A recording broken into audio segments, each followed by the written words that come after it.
എൻ്റെ പേര് ഷോളി, തൃശ്ശൂർ ജില്ലയിലെ കോടന്നൂരിൽ നിന്ന് വരുന്നു. ഞാൻ 2024 സെപ്റ്റംബറിൽ ഇവിടെ താമസത്തിൽ ധ്യാനത്തിന് വന്നിരുന്നു. ഞാൻ പോകുന്ന വെള്ളിയാഴ്ച കഴിയും. അപ്പോൾ വ്യാഴാഴ്ച വൈകുന്നേരം വരെ എനിക്കൊരു അനുഭവമായിട്ട് ഇങ്ങനെ സ്തുതിക്കുന്നുണ്ടെങ്കിൽ അനുഭവം അങ്ങനെ കിട്ടുന്നില്ല. അപ്പോൾ ഞാൻ അങ്ങനെ ഈശോനോട് പ്രാർത്ഥിച്ചു, ഈശോ ഞാൻ വന്നു എന്ന് എനിക്ക് തെളിവ് തരണേന്ന് ഞാൻ പ്രാർത്ഥിച്ചു.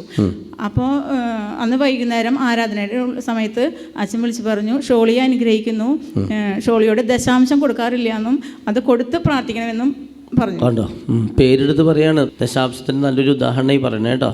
എന്നിട്ട് അപ്പം ഞാൻ വീട്ടിൽ ചെന്ന് ഞാൻ എൻ്റെ കയ്യിലുള്ള പൈസ ഞാൻ അവിടെ നിന്നൊരു ചേട്ടൻ ഇവിടേക്ക് മധ്യസ്ഥ പ്രാർത്ഥനയ്ക്ക് വരുന്നുണ്ടായിരുന്നു. ആ ചേട്ടനിൽ ഒരു ദശാംശമായിട്ട് ഇവിടേക്ക് കൊടുത്തയച്ചു. പിന്നെ എൻ്റെ ഇടവകയിൽ ഏകദിനം നടക്കുന്നുണ്ട്, അതിനും ഒരു ദശാംശം കൊടുത്തു. അതിന് ഫലമായിട്ട് ഏപ്രിൽ ആയപ്പോഴേക്കും 11 വർഷമായിട്ട് ഞങ്ങളുടെ വീടിൻ്റെ പെയിൻറ്റിങ് നടത്തണമെന്ന് ഞങ്ങൾ ആഗ്രഹിച്ചിട്ട് നടന്നിരുന്നില്ല. അത് നടന്നു. കൂടെ അതിൻ്റെ ഡ്രസ്സ് പണി വരെ നടന്നു. പിന്നെ മകന് വണ്ടി മേടിക്കുന്ന 4 കൊല്ലമായിട്ട് ആഗ്രഹിച്ച് നടന്നത്, അത് സെപ്റ്റംബർ ആയപ്പോൾ വണ്ടി മേടിക്കാനായിട്ട് സാധിച്ചു. പിന്നെ വാഷിംഗ് മെഷീൻ, ഫ്രിഡ്ജ് അതൊന്നും ഉണ്ടായിരുന്നില്ല. ഒരു 16-17 കൊല്ലമായിട്ട് ഉണ്ടായിരുന്നില്ല. അത് ഈ കഴിഞ്ഞ ആഴ്ചയിൽ അതും സാധിച്ചു. പിന്നെ രണ്ടാമത്തെ ഇതെന്ന് വെച്ചാൽ അത്ഭുത ജമാല ഞാൻ സ്ഥിരമായിട്ട് കാണാറുണ്ട്. പക്ഷെ നിയോഗമൊന്നും ഞാൻ വെക്കാറില്ല, കാണാറ് ഉള്ളൂ. അങ്ങനെ ഇരിക്കില്ല, പെട്ടെന്ന് എൻ്റെ താലി കാണാതായി.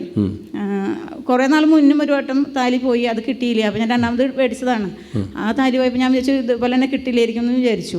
എന്നാലും ഞാൻ വിചാരിച്ചു ഇനി അത്ഭുത ജമാല നിയോഗം വെച്ച് പ്രാർത്ഥിക്കാം എന്ന് വിചാരിച്ചു.